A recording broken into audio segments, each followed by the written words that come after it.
I'm Rabbi Shah Rosenblatt. Welcome to Tikkun's Weekly Dava. This week's Torah portion is Nitzavim-Vayeilach. One of the things that it focuses on is tshuva. Tshuva is often sort of mistranslated as repentance. It's so much more than repentance. The word tshuva means return. It's a return to ourselves, a return to the essence of who we are. I just want to tell a little story that is my favourite story in the Talmud. The story of Rabbi Hanani ben Tradian, who was one of the great sages of the Mishnah times, of the Roman times, and he was murdered by the Romans for teaching Torah, for teaching wisdom to the Jewish people. That was his crime. They tell the story that he was wrapped in his Sefer Torah. They got a Torah scroll and they wrapped him in a Torah scroll, and they burnt him alive in his Torah scroll. And they forced his students to watch, to understand what would happen to somebody who committed such a crime against the Roman Empire as trying to teach values. There was a executioner there who was overseeing the execution. And the Talmud tells a story that his students said to him as he was dying, and as the Torah scroll was burning, his students said to him, "Rebbe, what do you see?" And they asked him before he passed away, one last insight, one last piece of wisdom that he could share with them. He said to them, "I see the Torah scroll burning, but I see the letters rising to heaven. I see that you can destroy the external of a human being, but you can never destroy that godly soul inside." The executioner, the Talmud tells us, the Roman executioner, was so moved by the fact, normally I guess people would have cursed Rome and their final words. He was a man who is suffering tremendously, but all he can consider is what can he share, what final thing can he share with people who need him.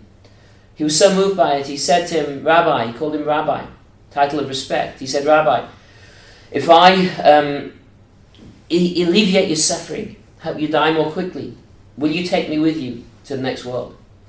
The Rabbi Hanani ben Tradian said to this Roman executioner, "Yes, I will." He took away certain things that were making him die more quickly, because the Romans used to like to increase the suffering of a person. And the flames rose up, the fire came higher, more quickly. The Roman executioner jumped into the flames, along with Rabbi Hanani ben Tradian, and the two of them died. And a voice came down from heaven and said, "Both Rabbi Hanani ben Tradian and the Roman executioner have a portion in the world to come."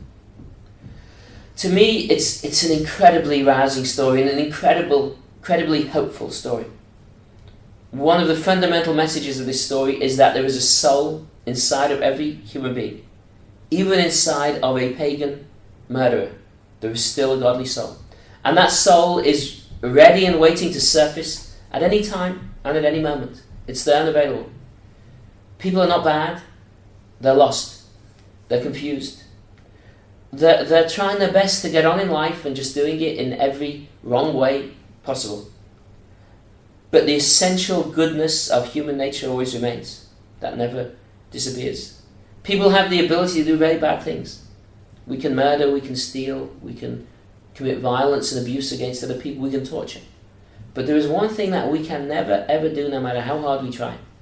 And that is, we can never destroy the godliness inside of ourselves. We can never destroy the godliness that is the essence of our soul, that is at the core of our very being. That soul can be downtrodden, that soul can have no say in our day-to-day life, that's true. But it is never diminished, it is never disappears, and it is never even really diminished. Tshuva, what we might call repentance, is a return to this soul. It's this soul rising to the surface. It's a return to truth. It's a return to honesty, and it's a return to a spiritual perspective on life. It's casting away our self-created false perceptions, false understanding of the world, false priorities, and starting to see the world for what it is. Understanding this world and seeing it with real perspective, seeing it as a manifestation of God Himself. When we see that world that way, we can only ever experience it as being a blessed and beautiful place, brimming with hope.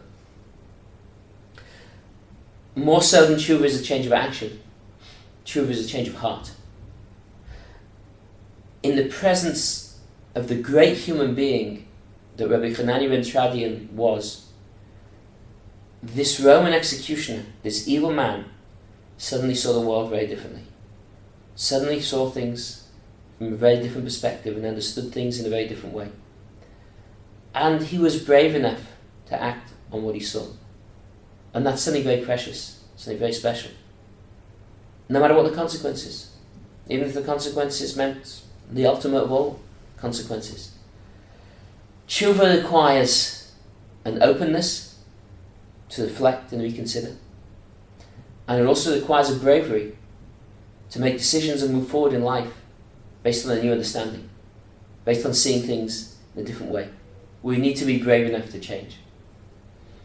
As I say, this story is incredibly inspiring to me. The story of Rabbi Hanani ben Tradian and this brave murderer. Nothing really else to be said about him. But to me, the important point is that there is an equally inspiring story within every single one of us that is just waiting to be released. When the human soul is set free from the restraints that we create for it ourselves, there is absolutely no limit to what we human beings are capable of accomplishing with our lives. I wish you Shabbat Shalom. I wish you Shana Tova, a good year ahead. If you're interested in finding out more about Tikkun and what we do, please log on to our website, tikkun.co.uk. Thank you.